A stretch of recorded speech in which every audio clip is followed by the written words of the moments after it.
Huli kam sa Marikina ang pagharang at pananapak sa isang TNVS o motorcycle taxi rider. Ang dalawang lalaking sangkot sa insidente, mga lasing daw. Balitang hatid ni EJ Gomez.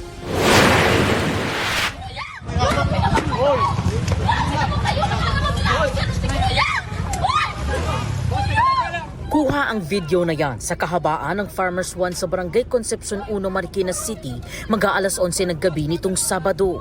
Isang motorcycle taxi rider ang pinagtulungan ng dalawang lalaki. Sinugod ng lalaking nakaitim na sando at lalaking naka-orange na t-shirt na may suot na helmet ang rider.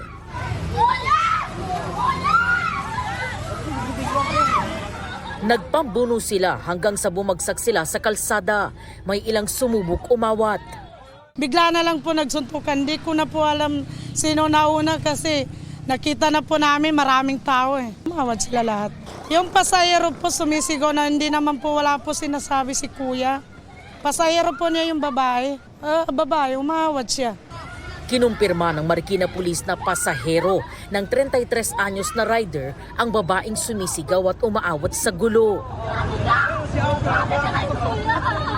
Base sa investigasyon, bigla na lang daw hinarang sa kalsada ng dalawang lalaking sakay ng motorsiklo ang rider na naghahatid ng kanyang pasahero. Nabanggit ng suspect na aray mo.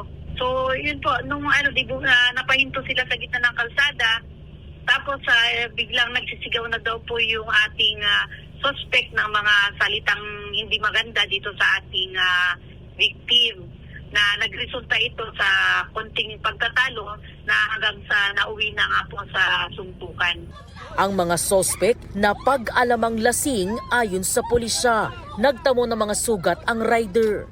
Yung ating victim po ay nagtamo po ng suntok sa kanyang batok, sa liig at saka sa mukha, at yun nga po nagpa-check up po siya. Susi sa pagtunton sa mga tumakas na suspect ang plate number ng ginamit nilang motorsiklo na napikturan ng babaeng pasahero ng rider. Naaresto ang nanakit na 36 anyos na suspect sa Barangay Malanday. Wala pang pahayag sa media ang suspect na nakadetain sa Marikina Police Custodial Facility. Sasampahan siya ng reklamong physical injury and malicious mischief. EJ Gomez, nagbabalita para sa GMA News.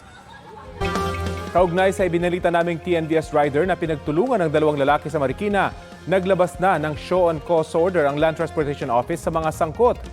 Ayon kay LTO Chief Marcos Lacanilao, bibigyan sila ng due process para makapagpaliwanag.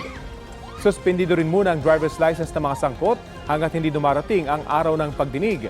Kung sakali, posibleng maging parusa ng mga motorista ang ma-revoke o mas matagal na pagkakasuspinde ng kanilang lisensya.